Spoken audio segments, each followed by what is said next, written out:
محترم ساتھیوں، ایڈوکیٹ عبدالحکیم چانڈیو اپنے مظلوموں کی آواز یوٹیوب چینل میں آپ سے مخاطب ہوں۔ آج پاکستان کی 77 سال 3 مہینے 3 دن عمر ہو چکی ہے۔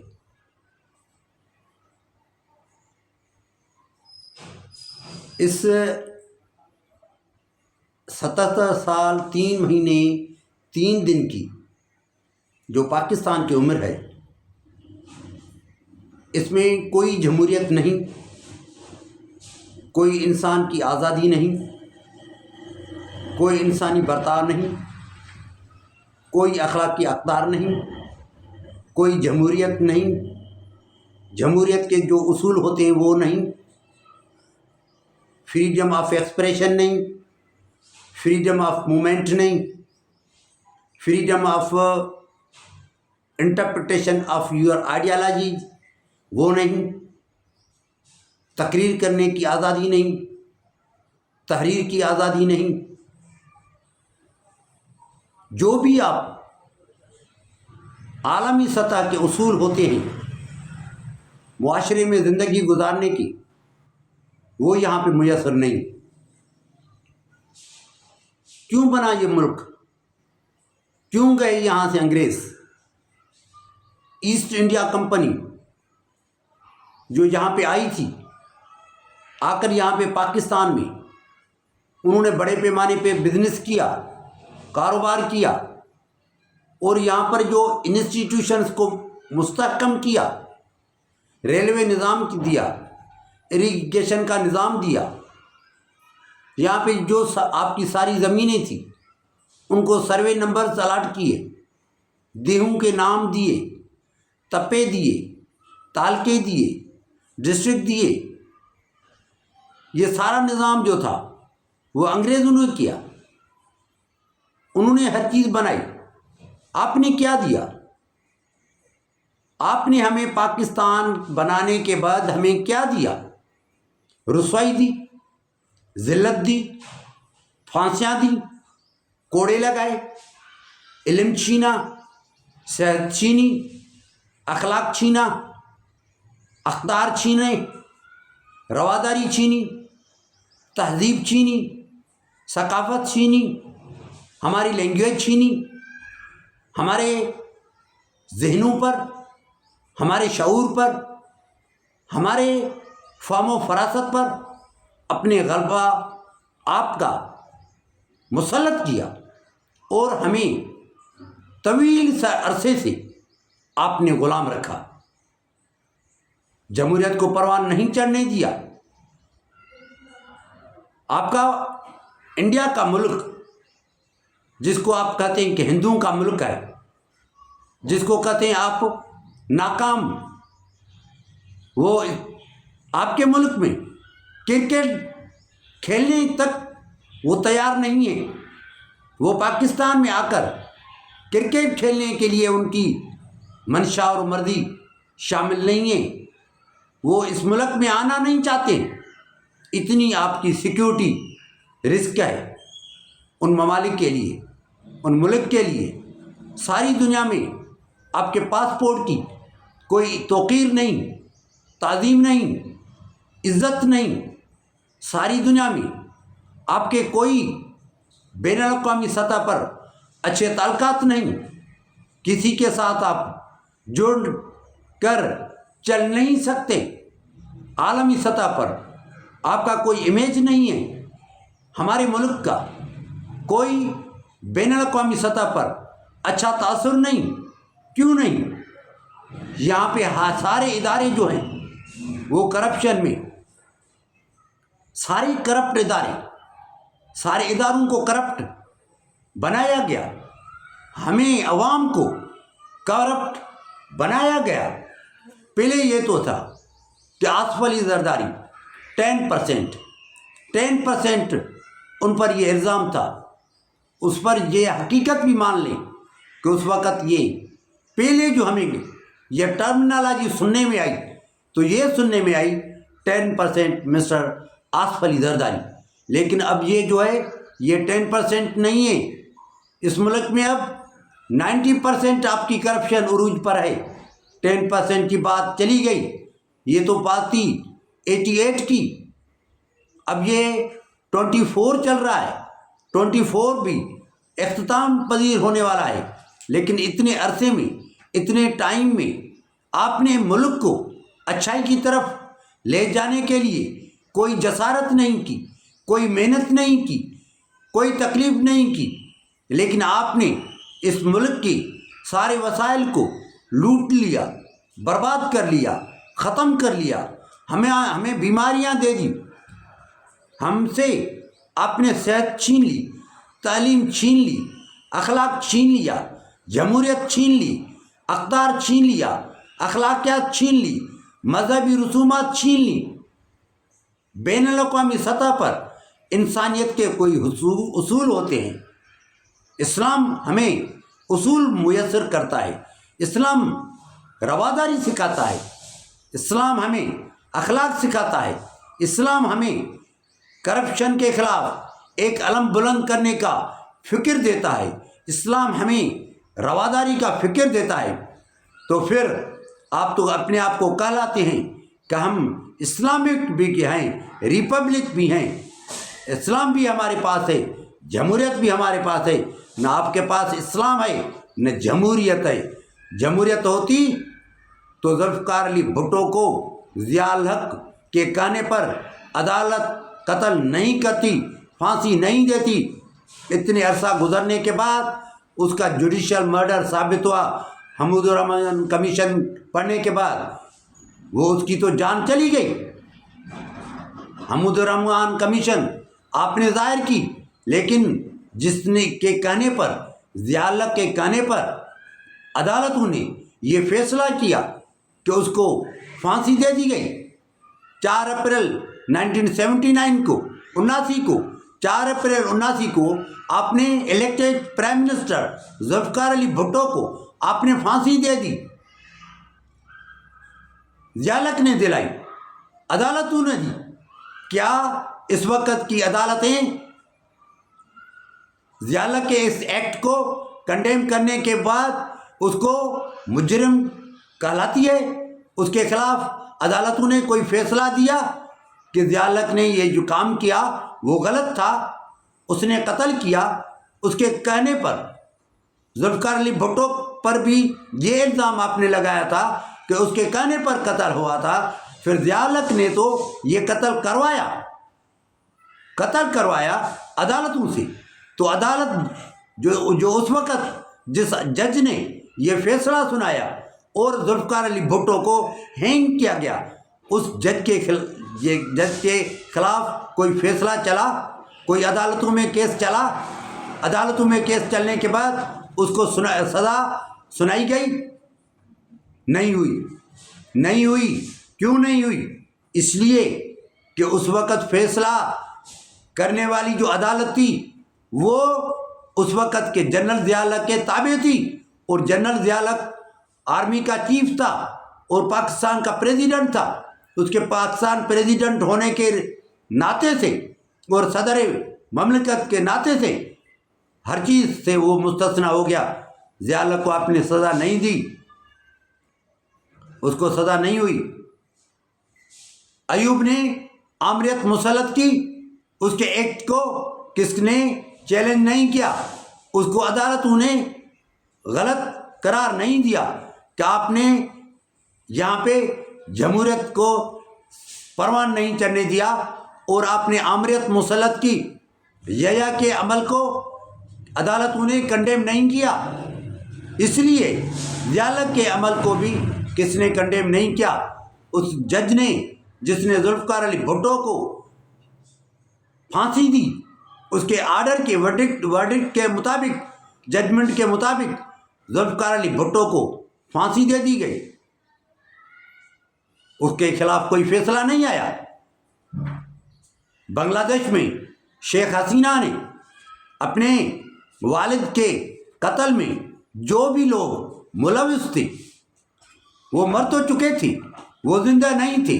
پھر بھی شیخ حسینہ کے وقت میں جوڈیشری اتنی آزاد تھی جو مرے ہوئے جنرل تھے ان کے لیے خلاف بھی عدالتوں نے فیصلہ سنایا کہ انہوں نے شیخ مجیب الرحمان کے شہادت میں، قتل میں، اس کے 10 سالہ بیٹے کی جو عمر تھی اس کو قتل کرنے میں، اس کی بیٹوں کی 2 بیویاں ان کو بھی شہید کیا گیا تھا، اور سارے عمل میں مجیب الرحمان کی شہادت کے بشمول ان کو سزائیں سنائی گئی۔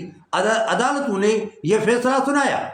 پاکستان میں کیوں ذوالفقار علی بھٹو کو جن عدالتوں نے فیصلہ دیا کہ یہ مجرم ہے، اس نے قتل کیا ہے، اور محمود الرحمان کمیشن آنے کے بعد یہ ثابت ہوا کہ ذوالفقار علی بھٹو اس عمل میں شامل نہیں تھا، تو پھر اس جج کے خلاف کوئی فیصلہ آیا؟ ضیاء اللہ کے خلاف کوئی فیصلہ آیا؟ اچھا، پرویز مشرف نے elected prime minister Nawaz Sharif کی گورنمنٹ کو 12 اکتوبر 1999 کو برطرف کیا، تو پھر کیا پرویز مشرف کے خلاف جو فیصلہ وقار سیٹھ نے دیا اس پر عمل ہوا؟ عمل تو نہیں ہوا۔ وقار سیٹھ کو اپنے کورونا کا پیشنٹ ڈکلیئر کیا اور ہاسپٹلائز کروایا، ہاسپٹل میں اس کو زہر کی انجیکشن لگا کر اس کو آپ نے قتل کر دیا۔ وقار سیٹھ نے کہا تھا کہ اس کو پھانسی دے کر اس کے ڈیڈ باڈی کو لٹکایا جائے گا، لیکن اس کے مرنے کے بعد وقار سیٹھ کو تو آپ نے ختم کر دیا، لیکن اس کے مرنے کے بعد یہاں کا اسپیشل جہاز گیا دبئی، اور پرویز مشرف کی ڈیڈ باڈی کو کراچی میں لایا گیا، اس کو سرکاری اعزاز کے ساتھ آپ نے اس کی تجہیز و تدفین کا اہتمام کیا۔ یہ کیوں ہوا؟ ہم اس نتیجے پر پہنچے ہیں کہ اب یہ سارے سیاستدان پاکستان میں سیاست کر رہے ہیں، بشمول آصف علی زرداری کتنا کرپٹ ہے۔ 56,000 زمین ایکڑ سندھ کی اس نے خریدی ہوئی ہے، چند سکوں کے عوض وہ زمین خریدتا ہے، لوگوں پر جبر کر کے، ان کا پانی بند کر کے، جو لوگ ٹیل میں ان کی زمینیں ہیں، یہ ان کو ٹیل پر پانی بند کر کے ان سے سستے داموں پر آصف زرداری زمین خریدتا ہے۔ اس کو معلوم نہیں ہے کہ اس کو یہ جو چولستان بننے جا رہا ہے، جہاں پہ 12 لاکھ ایکڑ زمین آباد ہوگی، 6 کینال نکلیں گے، دریا سے 6 کینال نکلیں گے، اور وہاں سے چولستان کی، پنجاب کی زمین آباد کی جائے گی۔ اس پر صدر مملکت کیوں خاموش ہیں؟ یہ سندھ کے وزیر کیوں خاموش ہیں؟ سندھ کی گورنمنٹ، سندھ کا دریا، سندھو دریا عالمی انٹرنیشنل لا ہے کہ پانی ٹیل والوں کا رائٹ ہے، ٹیل سندھ ہے، سندھ ٹیل ہے، ہم ٹیل میں رہنے والے، ہمارا کشمیر سے، ہندوستان سے جو سندھو دریا آتا ہے، انڈس ریور، یہ ہمارا انٹرنیشنل لا کے مطابق، UN کے چارٹر کے مطابق یہ ہمارا پانی ہے۔ اس کے پانی کے اگر پانی ہمارا بند ہو گیا کہ آصف علی زرداری کی زمین کیسے آباد ہوگی؟ اس نے تو العین میں اور شارجہ میں ساری انویسٹمنٹ کر دی، منی لانڈرنگ کے تھرو، ایان علی کے تھرو، سارے پیسے پاکستان سے باہر چلے گئے، نواز شریف کے پیسے لندن میں، شہباز شریف کے پیسے لندن میں، یہ باریاں کر رہے ہیں، ایک مرتبہ زرداری حکومت میں، دوسری مرتبہ نواز شریف حکومت میں۔ یہ ہے ہمارے ملک میں ہمارے ساتھ ان کا سلوک۔ آپ سارے سیاستدان باہر ہیں، ایک سیاستدان کرپشن سے پاک، انڈیا کا ایک کرکٹر تھا جس نے کہا کہ ہمارے ساتھ جب بھی کرکٹ کی ٹیم لڑتی تھی پاکستان کی تو وہاں پہ میچ فکس ہوتا تھا، لیکن ایک بندہ پاکستان کا عمران خان کبھی بھی میچ فکس نہیں کی اس نے۔ اس کی ایمانداری پر عالمی سطح پر کسی کو شک نہیں ہے، بریلینٹ بندہ، انٹیلیجنٹ بندہ، بہادر بندہ، بے باک بندہ، ایماندار بندہ، اس کے ساتھ یہ آپ نے کیا ہے 16 مہینوں سے زیادہ عرصہ گزر چکا، وہ پابند سلاسل ہیں، کیا جرم ہے اس کا؟ تو شاخانہ کیس سے آزاد ہو گئے۔ اور جو 3 بڑے کیسز تھے ان سے وہ آزاد۔ 207 کیسز آپ نے اس کے خلاف رجسٹر کیے، وہ ابھی بھی جیل میں ہے۔ کیوں جیل میں ہے؟ جیل میں کیوں ہے؟ کس نے جیل میں رکھا؟ اس کے جیل میں رکھنے کے لیے آپ نے منصور علی شاہ کو چیف جسٹس بننے نہیں دیا۔ کس نے نہیں دیا کرنے؟ بلاول تو استعمال ہوا۔ کیا ایفیشنسی ہے بلاول کی، جس کو بات کرنے نہیں آتی؟ یہ بس ایسا کلیم کرتا ہے کہ میں آصف علی زرداری کا بیٹا ہوں، اور ہم اس فکر کے توسط سے کہ محترمہ بے نظیر بھٹو شہید کا بیٹا ہے، لیکن اس میں اپنی کوالٹی کیا ہے؟ کوالٹی بندے کی دیکھی جائے گی۔ اس کی ماں کی کو تو اعلیٰ کوالٹی تھی، اس کے نانا کی تو اعلیٰ کوالٹی تھی، لیکن اس بندے کی، بلاول کی کیا کوالٹی ہے؟ یہ دن رات محنت کر کے 26ویں آئینی ترمیم کے لیے اتنی محنت کی۔ کیوں محنت کی؟ ایسا بھی بندہ جو مستقبل میں وزیر اعظم بننے کی خواہش کر رہا ہے، اور ہم سمجھتے ہیں اقتدار کون منتقل کرتا ہے۔ یہ جوڈیشری کو کس نے سبوتاج کیا؟ وکلا جدوجہد میں باہر کیوں نہیں نکلے؟ یہ بینیفیشریز ہیں احسن بھون والے، یہ بینیفیشریز ہیں پاکستان بار کونسل والے، Punjab bar council, Sindh bar council. یہ کیوں خاموش ہیں؟ بینیفیشری ہیں۔ اب 17 ججز سپریم کورٹ میں، اب 34 ججز ہو گئے۔ اب کون جج بنیں گے؟ یہ جج بنیں گے نواز شریف کے بندے، بلاول زرداری کے بندے، لیکن کچھ ان کا حصہ ہوگا، بڑا حصہ پاکستان کی آرمی کا ہوگا، جو بیکری کا بزنس کرتی ہے۔